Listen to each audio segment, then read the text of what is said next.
The following is an exclusive presentation of WI Garden Media, the voice of Garden Talk Radio.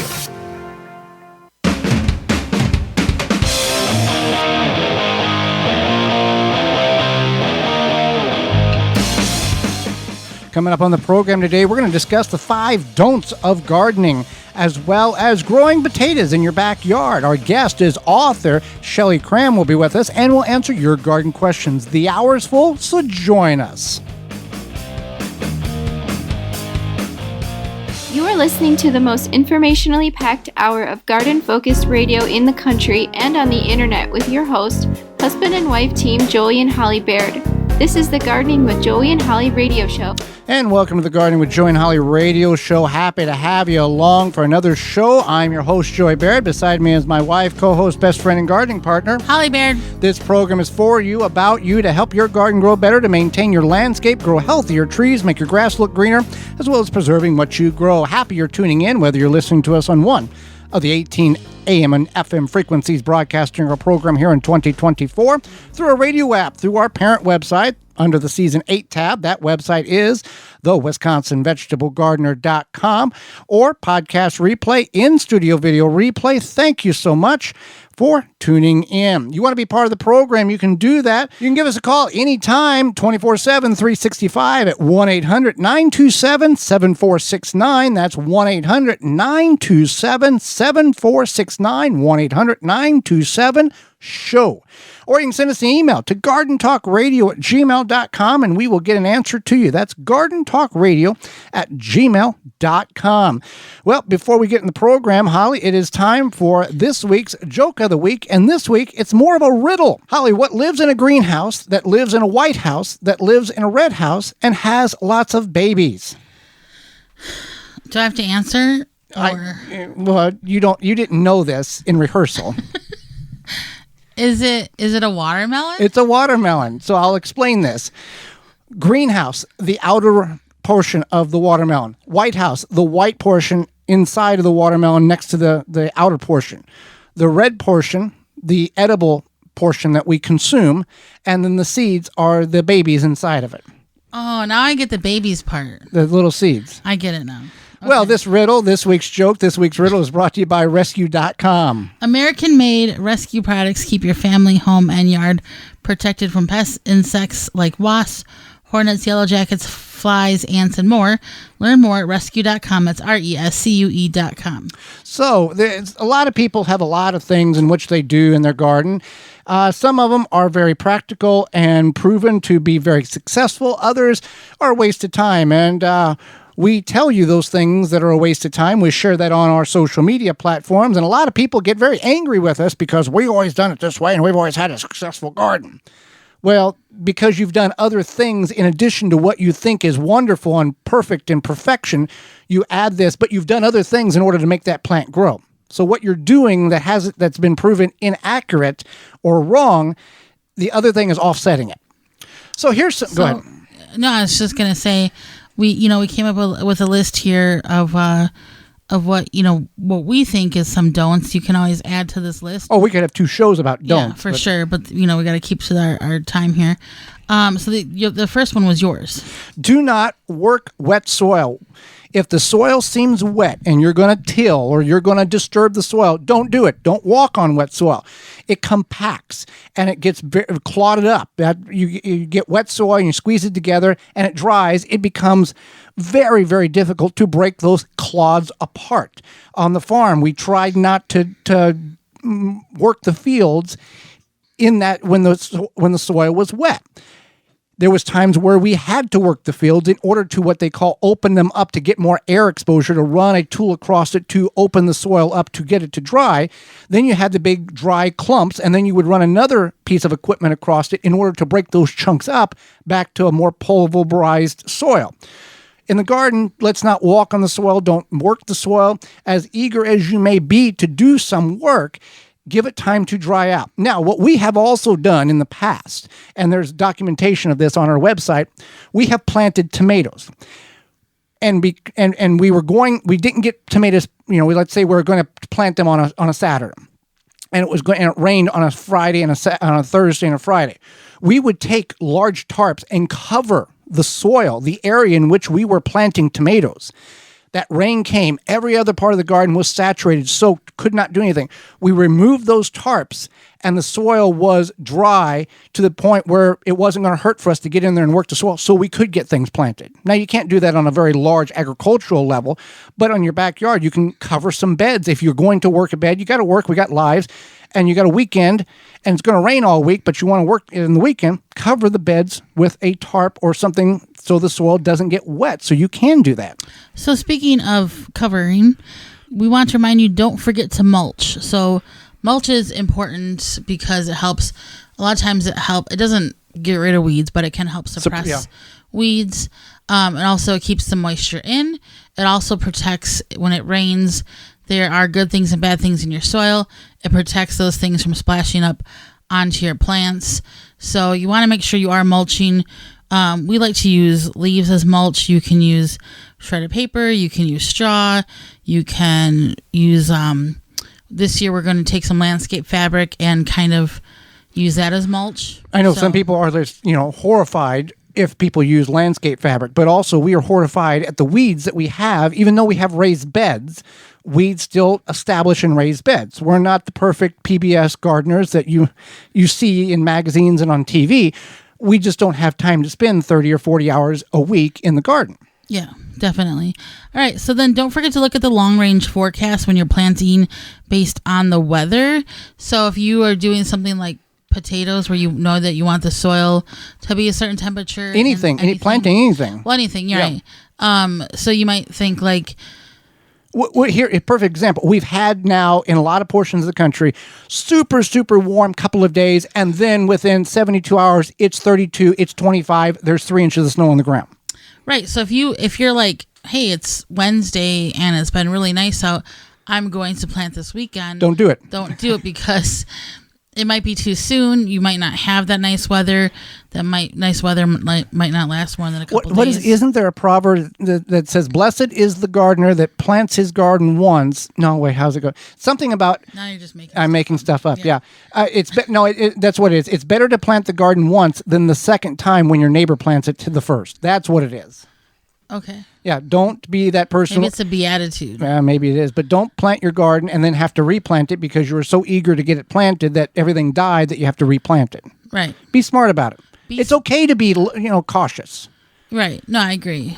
So another thing you can be smart about is if you go to the store to buy seedlings and you look at the seedling and it has like fruit on it already, you might think, oh, this one's going to do well because it already has fruit, but it's kind of the opposite. I mean, we see this in June-ish, late May, early June, that, 79% off, and the plant is in a 3-inch pot, and it's 2 foot tall, and it's got tiny little berries on it. The plant is stressed. It's not going to do anything. It's what is occurring at that point is the plant is root bound. It is stressed. It knows it's stressed, so its instinct by nature has put in the genes of that plant, put as much fruit on as possible. Do everything you can to put the fruit on, to carry the traits over, and then you're going to die. That's what happens. They're utilizing every bit of energy to maximize seed production in those fruits because the plant is not going to produce or live very much longer. No, you're absolutely correct. So you just want to keep that in mind. You don't want to spend your money on that and then have because you're problems. Not a plant doctor. This is it's already cursed. You're already 3 strikes and you're out before you. You're not Captain Save the Plant. All right. So another thing you do not want to do is water inconsistently. And you just want to make sure that you are either have an irrigation system, get yourself on a watering schedule, pay attention to that because it's easy to get distracted by everything else going on in your life. And then you're like, oh, shoot, I forgot to water my tomato plants. But using mulch also helps with this. Oh, for sure. Yeah. But watering, keeping your soil at a moist consistency like a damp sponge is going to almost eliminate every single problem that your plants are going to experience in your garden. Blossom end rot, not a calcium deficiency. It's a lack of calcium being able to be picked up by the tomato. Consistent watering fixes that problem. Other problems, improper fruit development on a lot of vegetables and fruits. Not enough water because it's just utilizing whatever it has in order to do that stress thing. It's being stressed and it's just trying to put something out. in order to carry the traits on to the next generation. Right. And do not be, in all the work that we do, and this is the bonus one, so bonus one, you get this one for free. What in all the activity of gardening we do, whether you plant 10 acres or 5 square feet or 16 square feet or a couple of containers on a porch, patio, or deck, we are doing this, most of us are doing this as a hobby, for fun, as a relaxation, something to decompress from the world in which we live in. So whatever you get off of your plant, be thankful, be happy with it. Don't be, well, I wish it was bigger. I wish we would have had 10 pounds instead of 5. Be grateful for what you have and the enjoyment in which that gardening activity, whether ornamental or edible, has given you. So with that being said about being something edible, we're going to talk about Waltons. We know you care about where your food comes from. We certainly hope that it's edible when you're canning and preserving your fruits and vegetables. But what about the meat? You can go to waltonsinc.com. You can get all the equipment, seasoning, and supplies to make sausage, jerky, and any other meat product your way to your high standards. Do you want to make snack sticks that people will actually like? Walton's created meatgistics.com, an informational site to help you make the best finished product. Walton's even has a full line of their own meat grinders, mixers, and sausage stuffers to help you go from animal to edible. Walton's, everything but the meat. You can use code GROW50, that's GROW50, to save 10% off your orders of $50 or more. When we come back, it's going to be growing potatoes. You're tuned in to the Gardening with Joey and Holly radio show. Got a question for Joey and Holly? Send it via email anytime to gardentalkradio@gmail.com. If you could double the life of your raised bed boxes by sealing the wood with a clear, non-toxic wood preservative, would you? Well, now you can with a clear, penetrating product called Internal Wood Stabilizer. It's 100% non-toxic and easy to apply. Seal your untreated wood surfaces, even chicken coops, by spraying on Internal Wood Stabilizer. It's invisible, seals the wood from the inside out, and never wears off. Recommended by organic gardening experts, Internal Wood Stabilizer. Check it out at timberprocoatingsusa.com. Have insects such as aphids or fungal gnats invaded your plants? Fight back with Summit Year-Round Spray Oil and Summit Mosquito Bits. Organic Summit Year-Round Spray Oil kills insect pests on indoor and outdoor plants. All natural mosquito bits kill fungal gnats larvae in container plants. Both products are harmless to people, plants, and wildlife. Summit Year-Round Spray Oil and Summit Mosquito Bit are available at garden centers, hardware stores, and at SummitResponsibleSolutions.com. Straw bale gardening is all the rage. Get your bale started easily with the Bale Buster Straw Bale Conditioning Formula. This is the only product that has been specifically formulated for use in straw bale gardening. Each unit contains 250 million colony-forming units of trichoderma, fungi, and Bacillus bacteria. In addition to the fertilizer itself, produces fantastic results with a bountiful production of vegetable crops. Start with the best to get the best, traditional or organic formula. Take the guesswork out of conditioning your straw bale. Go to balebuster.com to find out more. Dig planting holes from a comfortable standing position. Step, twist, pull, and plant. Visit ProPlugger.com. A non-selective herbicide that is also USDA BioPreferred certified? You bet. Say goodbye to Roundup and hello to No More Weeds by Naturally Green Products. No More Weeds kills weeds with no harsh chemicals and no glyphosate. Safer on pets, No More Weeds has a proprietary sticking agent to use around gardens, pools, decks, patios, anywhere there are weeds. Available online at natgreenproducts.com, Amazon, and Walmart.com.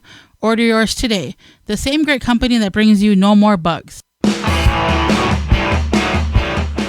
Welcome back to the Gardening with Joey and Holly radio show. Moments away, we're going to talk about growing potatoes. But first, Honey Bee Healthy. Since 2000, Honey Bee Healthy has helped beekeepers maintain healthy and thriving hives.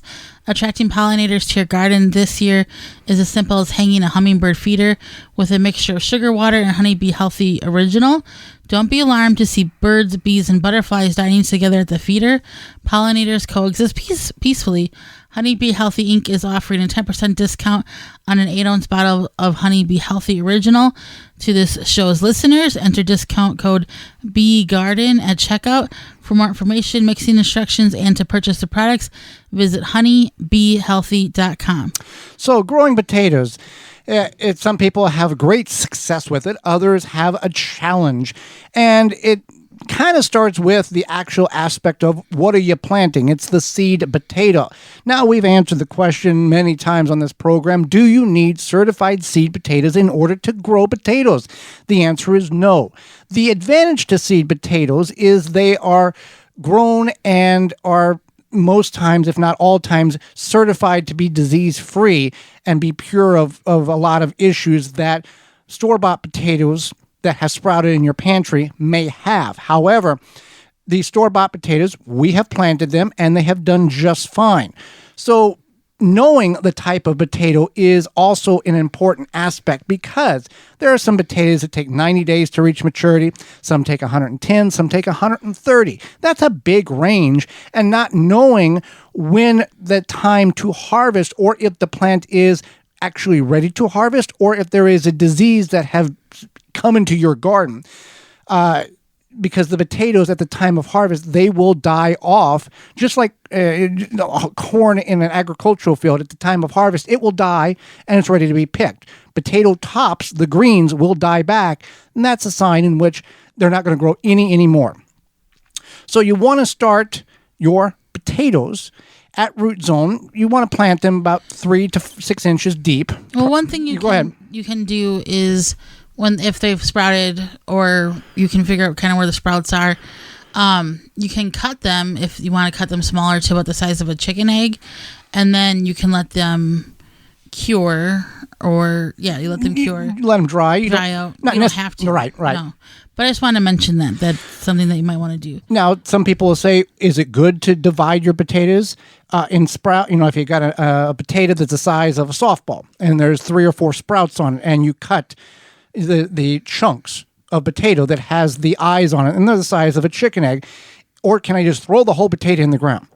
Yes, because there's... You can do either. Right. Yeah. Universities, extensions have done studies to show that the yield is the same. The only advantage to the cutting the potato in chunks is you can get more plants. The yield will be the same. So take that for what it's worth. So you want to make sure that your root zone is going to be a minimum of 45 degrees. Really 50. Really 50. But 40 is if you really have to get in there. You want to look at your long-range forecast like we've talked about. Just because it's 65 degrees today doesn't mean that in a week it's going to be 65. But also at soil depth, it takes a while to get that soil to warm when it's been even moderately warm above. Right. So that's the biggest thing, is just making sure that you're not planting them too soon. And then when you do plant them, some people will hill their potatoes, some people won't, and that's kind of your decision. The advantage, the purpose of healing the potatoes, and that's the way I grew up doing it, is to keep the potato from being exposed to sunlight, because then when it turns green, it's not safe to consume because it can have some dietary or stomach, it can agitate certain people's digestive system. But if you plant it deep enough in loose soil, if you got clay concrete, this is not going to be a good ending for you. You're going to put a lot of work in and get no return on your potatoes. If you've got very loose tilth soil, you can plant them 4 or 5 inches deep and soil level, soil grade, and you don't have to hill them up. Also, healing them up kind of helps you identify at the time of harvest what you got or where you're going to dig. Absolutely. And it's some people might just like how it looks too. Yeah. All right, so mulch. Do you need to mulch your potatoes? Do you not need to? Well, I think you should mulch everything. I think you should mulch everything. Straw. I think that straw is good. And you want to make sure you're not putting just dumping mulch on there. Just a thin, maybe inch or 2 layer is fine. Your potatoes are going to sprout, and then you can also add more straw on top of them, and you can soak them with a hose, and a lot of that straw will filter down into the crevices between the plants in order to help retain that moisture. So it hugs the plants. It hugs the plants. Yeah. It kind of does the work for you. Or if you're going to have a big rain, put the straw down, and then after the rain, kind of go and knock the straw off the plants in which it's kind of overabundant on top of. Do you like hugging the plants? You got to love your plants. All right. So this is Joey's favorite one, is talking about this potato box that you see on the internet. Everybody, you go on the internet and type in potato box, not tower, because that's different. Potato box. It's a 2 foot by 2 foot, 4 foot square box. And the premise is you put one layer of potatoes at the bottom, and as they sprout, the box is, I think, 4 foot high by 2 foot by 2 foot. Okay, so it's a cube type thing. You put a layer of potatoes. You cover that layer of potatoes up, and as they grow, you continue to cover them up and cover them until the box is completely full of dirt, and the potatoes are growing out of the box and down the sides and across the garden. And at the time of harvest, you're going to open the sides up, and you'll have 100 pounds of potatoes in that box. That is the biggest lie of any garden myth that there possibly is. If you do it in layers, you have one layer and another layer, then you're probably having more of an opportunity. And the reason why I say it is the biggest garden myth, biggest lie, there are literally hundreds of videos of this on YouTube. There is not a single one that is a 100-pound success story. They will all come in. A lot of them will come in. I'm going to harvest this. They harvest it, and they get, if not less, about the same amount of potatoes that when they planted it. And they all have some reason why it didn't work. Oh, I didn't do this right. I didn't do that. It's never going to work. So don't worry about the potato. Because here's the other thing, folks. If the potato box worked, and you were getting 100 pounds of potatoes in 4 square feet, would you not think that the big boys of the potato world would have fields filled with boxes that were making 100 pounds a box? No, because they don't have any internet. They don't have any internet. I had a friend and this loft, a neighbor back home, he rode his motorcycle all over the country, and he went to Canada. And he'd pull it up to this farm. He didn't know what they were. And he asked the farmer, what is it? And he said, potatoes. He said, do you mind if I ride around the field? And he goes, yeah. Anyway, it was 8 miles long by 4 miles wide was the size of this potato field in Canada. That's a lot of potatoes. That's a big field. Wow. And if that was the case, if these potato boxes work, they wouldn't be planting them in the ground. They would have millions of boxes. But they don't have internet in Canada. It's not the point. I know, that's a big potato field. Yeah, but I mean, that if that was the moneymaker, everybody would be doing this. The big industries would be doing it, and it doesn't work. Absolutely. So, can you or can you not grow potatoes in containers? You can. You can certainly do it in grow bags, root maker grow bags. You can do it in burlap sacks. You can do it in terracotta pots. You're not going. Don't expect to plant one potato and get 17 pounds. There are some potatoes that will yield or produce more than others. But, you've got to plant a certain amount in order to get a decent return. Did we grow potatoes in burlap sacks? Was that we what did? We were yes. growing? Yep. Yeah, that was a few years ago. Yeah. That was cute. It was a cute little potato container. Experiment. It was, where did we get those from? Well, we got those from a coffee shop. Yeah. But the root maker, they only last about a half season. The root maker grow bags, coupon code ROOT24, root ROOT24 to save 15% on your order at rootmaker.com. They will last. We've been using them for over 10 years without any problem whatsoever. So as your potatoes are growing, you will see sometimes little potato flowers, or even those they're like little tiny green seed balls as well. And that's not necessarily when it's time to harvest. When do you know potatoes are ready to harvest, Joey? You will know when they're ready to harvest is when the plants begin to die back. And that is the proper time to harvest your potatoes. And you can dig them up with a garden fork is best. A shovel, not so much, because you're going to cut them in half. But that is the key. You don't want to eat those little tomato-looking like things on some of the plants, because those are the pure seeds, and it's a defense mechanism for the plant. So that's how you grow potatoes. So growing potatoes, if you need more advice, you can go to our parent website, thewisconsinvegetablegardener.com, and click on the search box and type in potatoes. You can also go to the Money tab and see all the coupon codes that are available through the sponsors you hear through the program as well. Well, soon it will be warming up, Holly, and we will want to enjoy our yard without sharing it with those beetles and grubs. Yeah, with spring pretty much here, it's time to start thinking about controlling beetles and grubs in your garden, your yard, etc. There's all sorts of always Japanese beetles being talked about. It seems like whether it be with your neighbors or sometimes even on the news, they're just a thing. Grub Gone can be applied directly to your turf or ornamentals to control the grubs and lessen the impact that the beetles have on your yard this summer. Easy to apply with any commercial spreader or irrigate it right into the soil. It's been specifically created to target grubs and beetle invaders without harming beneficial insects such as bees, ladybugs, and butterflies. And it's really, it's the only non-chemical that works. You can find out more at phyllumbioproducts.com. That's PHYLLOM bioproducts.com. To stay with us when we come back, author Shelley Cramm will be with us. You're tuned in to the Gardening with Joey and Holly radio show. Have a garden question? Give Joey and Holly a call now or anytime 24/7. Just dial 1-800-927-SHOW. If you can't get through, leave a message and they will call you back. Call now 1-800-927-SHOW. Pomona's Universal Pectin is a high-quality pectin that gels reliably with low amounts of any sweetener. If you're trying to reduce the amount of sugar in your diet, you'll love Pomona's Universal Pectin. Now you can make healthy homemade jams and jellies sweetened to your taste. You can use sugar or honey to sweeten. Pomona's Universal Pectin keeps indefinitely when stored in an airtight container. Easy to use, versatile, and comes with directions and recipes in every box. Find out more and where to buy at PomonaPectin.com.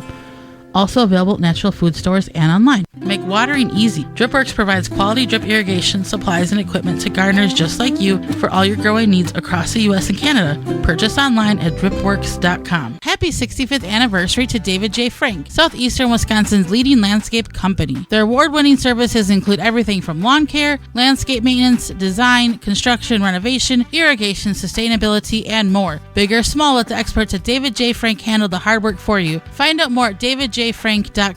Deer Defeat is an all-natural based animal repellent to keep deer and rabbits away from your valuable plants that is odorless after 30 minutes and dries clear. It creates a continuous, invisible shield to protect your plants. Works for 30 days through rain, snow, and freeze. Will not clog your sprayer. Apply to your property without environmental damage. You can spray directly onto your plants up to flowering, then apply around your plants to continue protection. No need to reapply. Money back guarantee. To purchase, go to deerdefeat.com and use coupon code RADIO to save 10% off your order. Soil Diva Liquid Microbe Stimulant Spray improves the health of your plants you work hard to grow, stimulates the natural enzymes, and increases beneficial soil bacteria.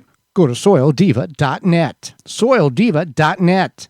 Mantis tillers, the premium long-lasting gas-powered tillers, are the perfect solution for any garden. This Mantis machine is available with 2 or 4 cycle engines with a 19-inch or 16-inch tilling width. Your DIY companion in your garden and your lawn converts easily for edging, aerating, and more with optional attachments. Find details at mantis.com. Welcome back to the Gardening with Joey and Holly radio show. Happy you are with us today. Holly, let's go to the hotline and bring in our guest for this week. Shelley S. Cramm loves to see the ancient word of Scripture come alive in today's gardens. She has published My Father is the Gardener, Devotions in Botany, and Gardening of the Bible and God's Word for Gardeners Bible, writes the Devotions blog at gardeningindelight.com, and speaks enthusiastically about plants of the Bible and the connection of the garden to table to God. Welcome to the program, Shelley. Thank you. It's great to be here. Very happy. You're also a wife, a mother of 5 children, and inspirational to write Gardens Bible grew out of a routine of a morning journalism, and you hope to finish up that in the garden. So let's start with this, Shelley. How or when or why or how did this all come together that you put the Bible and then the garden and they intertwined together? How did that all come to be? Well, thank you. It came to be for me from another little book, that I was reading. I was new to the faith and had never read the Bible growing up at all. So I was just looking for ways to understand this big, thick book. And I came across a small book written by Dr. Bruce Wilkinson called Secrets of the Vine. And in that book, Dr. Wilkinson went to a vineyard and stayed with the vine dresser, the gardener who tends all the vines, and just followed him around for days, all to get insight into the passage in John 15 about I am the true vine, my father is a gardener. And so through his writing, it just opened up to me, and I was so excited. I'd always been interested in gardening. I had a young family, so I was just barely, finding enough, finish up the laundry and get out and put to play in the garden kind of thing. But it just grew as a metaphor. It was such a clear way to understand, I thought. And so once I read that little book, and that was just on grapevines, and I thought, oh my gosh, well, what other plants are in here? What other gardens are in here? And how does the Garden of Eden tie into all this and everything? It just kind of took off in my mind from there. And from then on, every time I read a gardening book, I just always saw the spiritual overtones, about growing or pruning or cultivating or the need to be watered, all these kinds of things. It just kept resonating with me, and just brought me a lot of comfort and a lot of understanding. And so I just loved it. Not only just in the physical, you got to water the plant, but in the spiritual, we got to water and feed our souls as well. Exactly. We get thirsty souls. We sure do. Well, on your blog at gardendelight.com, you have a growing guide, but, it seems like everybody has a growing guide. Yours is different from the one that somebody might think a growing guide is, with your plants to see, the plants to taste. Tell us more about the planting growing guide. Oh, thank you. Okay, so my website is gardenindelight.com. And I never intended on having a website or a blog or any of that. But once I wrote my book, my first book was God's Word for Gardener's Bible. That one, it was so thick already as a Bible that we didn't have any room for pictures. And so I thought, okay, let's start a website and have a guide there so you can quickly look up the plants as you're reading the scriptures and not miss out on what those horticultural details might be telling you. So I just put things in the plant plant guide that, so you can either get familiar with the plants if you've never heard of that one, like crown anemones might be a new flower for you. So you can look those up, see what they look like. I try to include a couple photos, both of the plant, how it would look if it was growing in your garden, and then also what it starts out like, if it's a bulb or seeds. And then, just to be able to taste and see the words you're reading. And so that's how I came to organize the planting guide.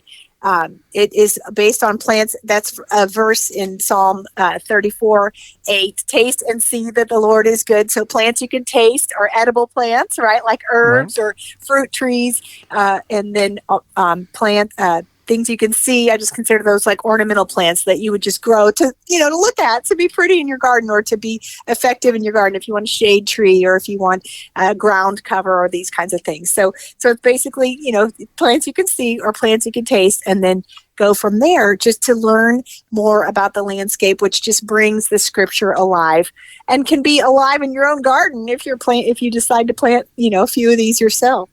Now, you are an author of 2 books. Can you share with us a little bit about both books and what would inspire our listeners to pick up a copy of each?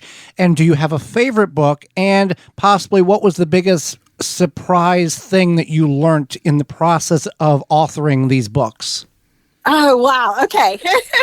I could answer this all day long, but thank you very much. Yes, I have 2 books. So the first one was God's Word for Gardener's Bible, and that is a complete Bible, and it is a 52-week reading plan. So it's a devotional Bible. So it has all the text of the Bible, but then wherever there are plants or landscapes or gardening metaphors or gardening terms, there is a devotion by most of those, but it's along a 52-week reading plan. So you kind of read 5 or 6 devotions in a week, and they are on gardening themes. So like I was saying before, watering or cultivating, pruning, and then also the different landscapes of the Bible, like, of course, the Garden of Eden, but also, Sinai Desert for you desert gardeners out there.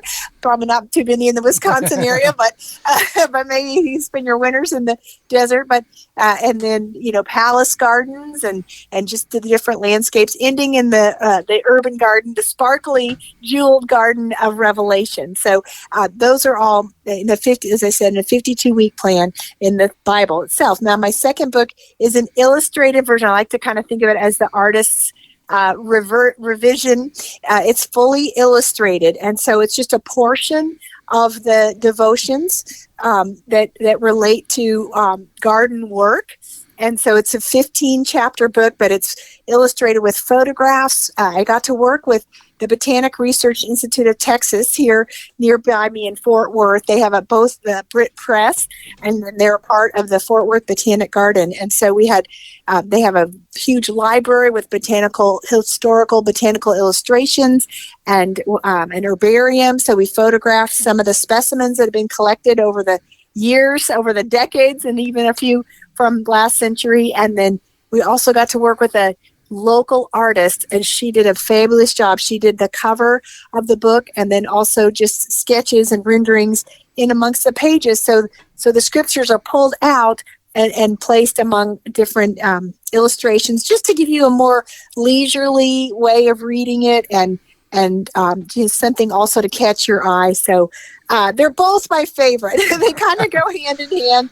Of course, one is more in depth, the first one, and the second one is more leisurely of a read, and it relates to you, on the artistic level as well. Was there any specific thing that stuck out to you in your mind going, I didn't know that. Well, I thought I knew that, but that's not what I learned? Oh my gosh, from beginning to end. Listen, gardeners, the horticultural detail. God knows his horticulture, okay? He knows his details. He is a detail-oriented, the way he creates things and pulls things together. So where the plants are mentioned in their passages, if you know something about that plant, you will get kind of a hidden insight and a deeper picture of what's going on in that scripture, and even some humor too. So it makes it very fun to read the Bible from a gardener's point of view, and that's what was fun to me. Just constantly find these surprises and these little nuances of language that make it very interesting.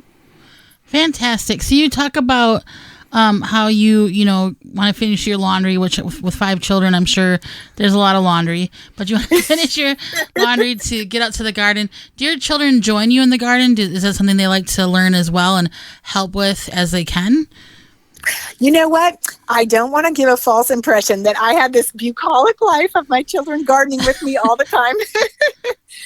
They are interested in gardening, and I assume that as they grow up, they're mostly adult now. They were kindergarten to ninth grade when I started writing, and so most of the time they were in school while I was writing. But as they are growing up and having their own homes and apartments, they're more and more interested in plants on their apartment windowsill or planting things. So it's fun to watch them grow into it. But we didn't have a lot of time. All those cute little chubby toddlers you see on Instagram following their mama around. That wasn't me. That wasn't me. Maybe my grandkids, but in the future, but not. That wasn't exactly how it went. That's still a lot of fun. I'm sure as adults watching them, do their own gardening thing and knowing that I'm sure you taught them a lot of things. So that's good too. Yes. So we all have different types of soil. That said, is there a good baseline or guideline when it comes to soil preparations that you go by? Well, yes. So I think probably all around the country, I'm in terribly heavy clay soil here in North Texas. So, and I know there's pockets of clay soil all around the country. So maybe we can some of us anyway, can relate on that level, the muscle power it takes to wrestle that clay soil. But it does just lead me right away to know that I need to prepare my soil and amend it with lots of compost and lots of organic matter. And then always to use mulch, because even that mulch will, keep the moisture and keep the soil at an even more evenly moist, and then it breaks down slowly and becomes more organic matter. So, but for me, soil preparation was just a given. I had to add things to the soil to make it workable, Right. and or else, do some raised beds on top and let that soil move with the earthworms and everything over time. But that's a good practice. And I'm sure, I imagine it's the same. If you have sandy soil, you've got to add things to it to retain the water. So either way, but good soil preparation, of course, makes healthy plants. And that's really the way to have the most, tasty and productive garden or beautiful garden, and to protect your plants against pests and invasions and things, is to help that soil be healthy. So it's a good, God uses everything for good. All that wrestling against the soil leads you to good soil practices. Sometimes it causes you to think too. Yes. Yes. You being in Texas, maybe you can help some of us in the northern portions of the United States as some of these summers are getting warmer. How do you deal with the heat with your garden? What can you share with us? A few growing tips to grow in the super hot heat, because you guys have like triple digits for weeks on end down there. And I know we've had some pretty brutal summers. Yes. So I have a handful of just general techniques. First of all, don't laugh. First of all, I don't garden a lot in the high heat. I really consider my garden a 2-season garden, a spring and a fall. And when it's just too hot, I just don't get out there. So I don't plant a lot of things that are going to, need a lot of care in the high summer. That's one strategy, to stay out of the heat. A second strategy is I don't know how it is exactly for you in the north, but I do recommend having an irrigation system, because, in the high heat, it's just hard to be the one out there with a hose all the time, or adjusting and moving sprinklers around. So if it works well for you, your pipes don't freeze too badly. It's a very great advantage to have irrigation system. But the other thing that's really important is to understand your microclimates. And I don't know how much you talk about this on your radio program, but there's our general climate, but then there are little conditions within each of our gardens that either amplify the conditions or temper them a little bit. So, for example, for me, our heat is the hottest at the end of the day, 5 o'clock to 8 o'clock before that sun sets. That western sun, things on the western side of my house, look at they have got to be the toughest, right? And so that's not where I'm going to put my cucumbers, or my vegetable garden, because that last end of day blast of heat is just too much. So, but then again, things that are on the east side, they're getting a nice sun in the morning, and then they get a little bit of shade in the afternoon, late in the day, so that I can put some more fragile things, if you will, on that side. So just knowing your property, observing your property, which tree kind of shades in the afternoon a certain section of your lawn or that sort of thing. And just watching those things can help you, put a plant in the right place to grow successfully despite the heat. And then my other tip for the hot heat is go to things in the mint family. We have a lot of great herbs and shrubs that the mint family is just a little more tolerable, or drought tolerant, you might say, or a little more tolerable to the full sun and the heat. So anything from the edible herbs like your mint or oreganos or thymes, sage, lavender, even lamb's ear, and then your ornamentals within that family. Lamb's ear is a great one in the heat, a great ground cover. And even though it's not in the Bible, I love to plant lamb's ear because, the Lamb of God, and there's lots of flocks and shepherds in the Bible. So it's kind of fun that way. And kids love the soft leaves. So, and then there's some autumn sages. There's some other sages that aren't, for cooking, but they're very aromatic and they're very hardy, like autumn sage and Mexican sage and things like that. So good luck is all I can say. And you have a lot of kindred spirits down here. So that's amazing. So, we really appreciated having you on the program, all of your great information today. Shelley, can you tell people how they can find out more about you, find your great information, etc.? And your books. Thank you. Yes. Well, come to my website. It's Garden in Delight, and that stands for, it's really a code word for Garden in Eden, where God planted a garden in Eden. Eden means delight, or that's one of the translations of that name. So to garden in delight is not only the place where God planted the garden, but I think it's the heart or the attitude that he wants us to have, to just have fun and be in delight as we enjoy and take care of our garden. So gardenindelight.com. You'll find, as we were talking earlier, my plant guide, a bi-weekly blog that just talks about more and more plants you can add, or just devotions you can enjoy, scriptures you can learn more about, and the plants in them. And then, of course, there's a page for my books, so you can see those there and click to the links. They're available on Amazon. They're available at also some great retail shops as well, available at the publishers' websites, and all those links are there. So, yes, would love for you to visit me. Join my mailing list. We'll have a lot of fun. Well, Shelley, we greatly appreciate the time and the education you provided, not only Holly and myself, but all of our listeners. We thank you for that. You are welcome. It's been my delight. Absolutely. And when we come back, it's going to be your garden questions and our garden answers. You're tuned in to the Gardening with Joy and Holly radio show. Have a garden question? Give Joey and Holly a call now or anytime 24/7. Just dial 1-800-927-SHOW. If you can't get through, leave a message and they will call you back. Call now, 1-800-927-SHOW. Garden like a pro in 3 easy steps and receive customized fertilizer recommendations for your garden or lawn.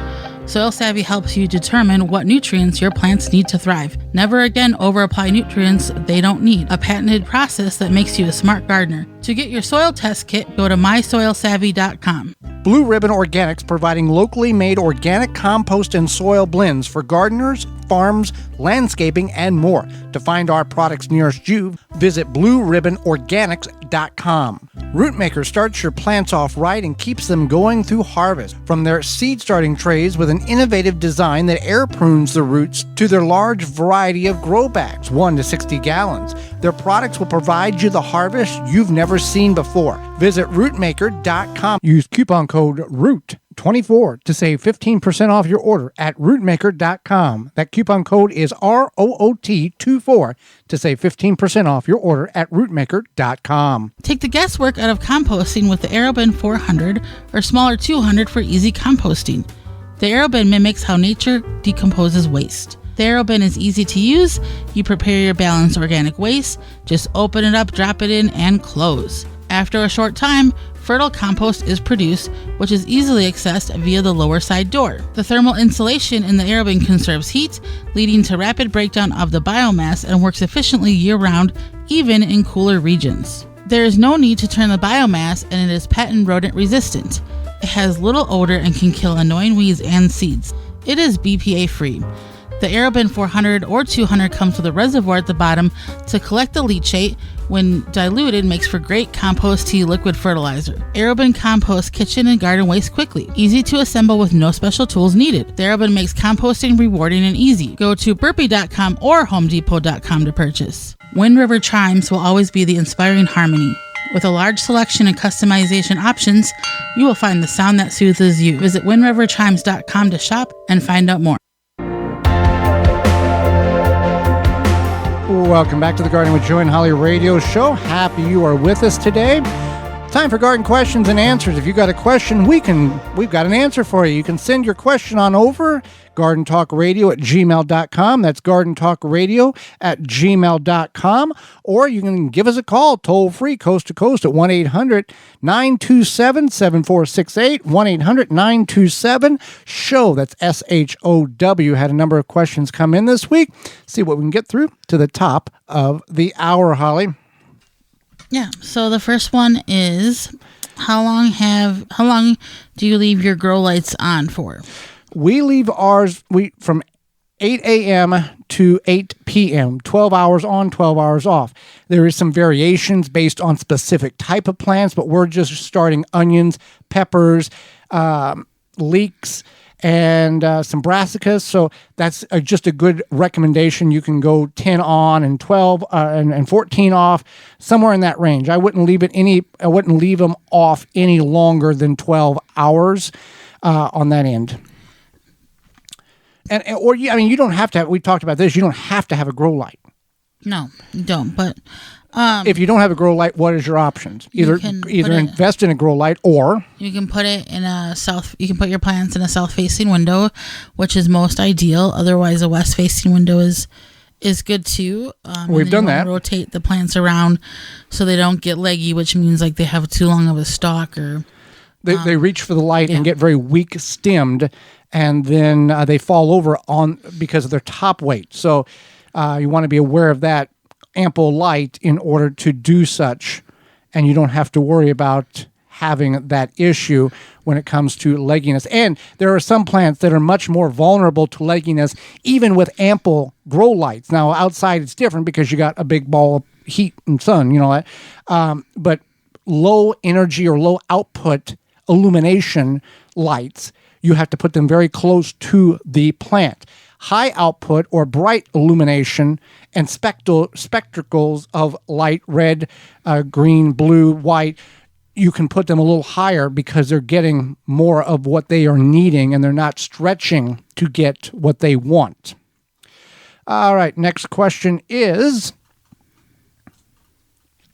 I want to start some seeds indoors. Okay. My question is, what do I start indoors?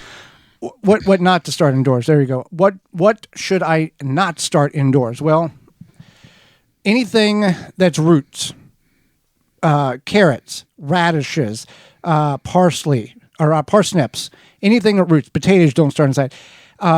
Anything like that. What also you don't want to start indoors is, I wouldn't recommend cucumbers or squashes or viney crops because they are going to grow very rapidly. They're going to be very fragile.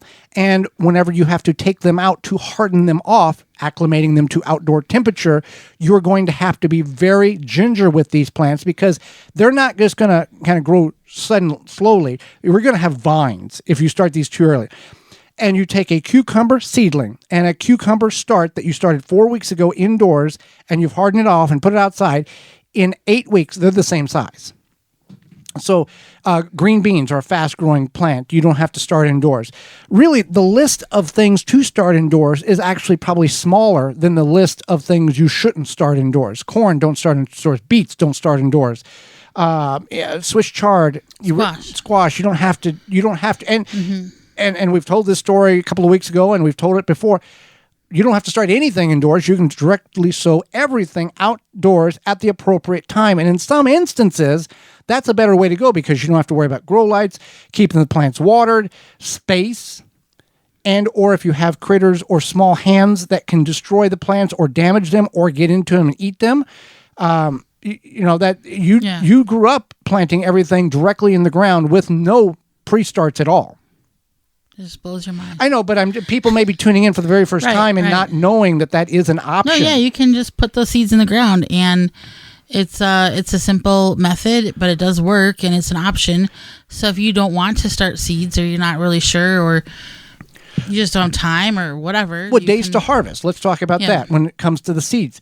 Days to harvest. It's not, I planted the tomato inside on March 1st, and it's 87 days to the days of harvest. It's not 87 days from March 1st.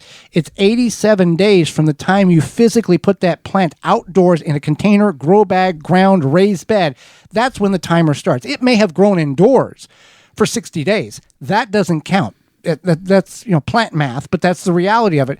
It doesn't count until you actually put it outside for it to start to grow. The seed to seedling does not count time unless it's outside in the ground.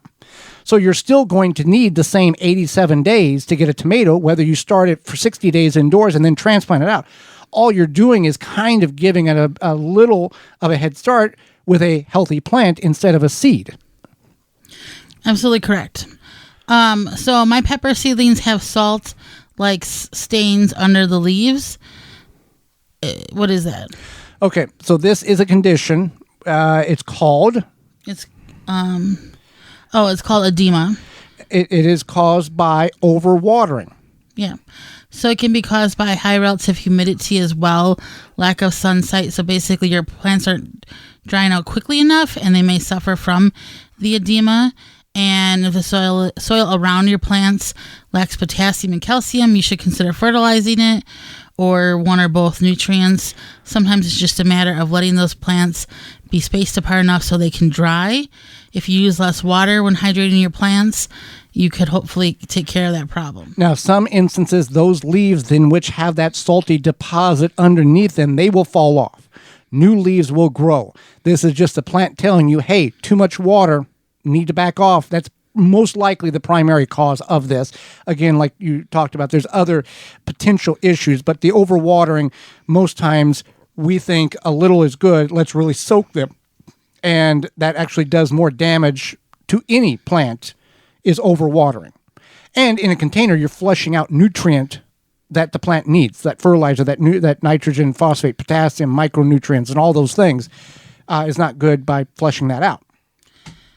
Yeah, you definitely want to be aware of how much you're watering, especially seedlings. It's easy to overwater seedlings. It's very easy to overwater They're a seedlings. baby. They're basically a baby, yeah. So you want to keep that in mind.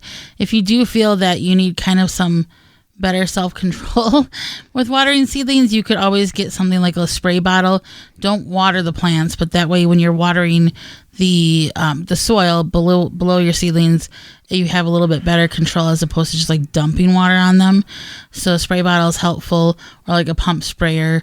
Otherwise, you could even make sure that you measure it if you need to for each plant. This seems extreme, but if it's something where it becomes There's some people that would enjoy doing that. Yeah, oh yeah, for sure. A third of a cup. Yeah. And you want the soil to be damp. You don't want to water and see the water gushing out of the bottom of a 3-inch pot. If the soil is moist, the soil is hydrated. And it's helpful to kind of know your climate in your home or wherever you're growing these. It has been a little bit more humid this year, it seems like, for the time of year. So maybe you don't need to water as much, but if you live in a drier climate, maybe you do need to water more, and that's something to consider. Bottom watering. Yeah. Bottom watering is a procedure in which you put your cups or your starter tray into a 10 by 20 flat, and all of these containers have holes like the Root Maker Grow trays. You put about 1 inch of water throughout that 10 by 20 flat that the plants are setting in the trays in, and capillary action wicks the water up into the cells and hydrates the cells from the bottom up. You do that for an hour. After that hour, then you drain off the excess water that's still setting in your tray, and that will give the correct amount of water in each cell. You do this a couple times a week. You'll get a routine. You'll know when it needs to be watered, but that's a way of not overwatering. You're allowing the soil to say, I've got enough water, drain the rest of this off, because otherwise it will turn into a bog and your plants will suffocate because they're not getting the oxygen in the roots and in the soil that is needed. Absolutely. So for folks that use 5-gallon buckets as plant containers, obviously the buckets need to drain holes in them. Do you drain the holes like on the bottom? Drill the holes. The side? Drill the holes. Yeah. That's what I meant. Drill the holes. Do you drill the holes like on the bottom or the side of the bucket? We all by default would drill the holes in the bottom, 5 or 6 holes to get the water to drain out. However, that is not the most good thing for the plant, I guess. What you would want to do is go up about 2 inches around the bottom of the bucket, so on the side, and drill about 4 holes around the perimeter, 2 inches up. What that is going to do is it's going to allow a water reservoir. You're going to fill the thing with soil, but when there's too much water in the bucket, them holes on the side will act as an overflow mechanism to allow that excess water to drain out. Though you still have 1 inch or 2 inches of water below those holes, that when the soil above it requires moisture, we talked about it with the seed trays, in that bucket, that capillary action, that water that's setting at the bottom of the bucket will wick back up and actually feed and hydrate the plant to the point where potentially could save the plant if you forget to water a day or two, that it's not all draining out the bottom and you have no reserve whatsoever. So with that being said, Holly, what did we learn today? I learned, I kind of knew this, but I learned even more that there's really a lot of correlation between the Bible and growing, planting, gardening, etc. And definitely something you don't think about all the time. What I learned today was that Texas, at least some growers, only grow in the spring and the fall because the summer temperatures are too extreme to grow during the summer, where most of us who are listening, that's our prime growing time. What we learned today is brought to you by Honey Bee Healthy. Whether you're a gardener, a bee hobbyist, or a professional beekeeper, Honey Bee Healthy Inc. has the products to help you maintain a healthy hive and thriving garden. For more information on how to use Honey Bee Healthy in your garden, visit honeybeehealthy.com. That's honey, the letter B, healthy.com. Tune in next week. Yes, tune in next week when we will go over the world of tomatoes, as well as the unique life cycle of soil. Our guest is Jennifer Gome, and she is a master food preserver and podcaster. She will be finally with us and will answer your garden questions. So until next week, for Holly Baird, I'm Joy Baird, and we will see you in the garden.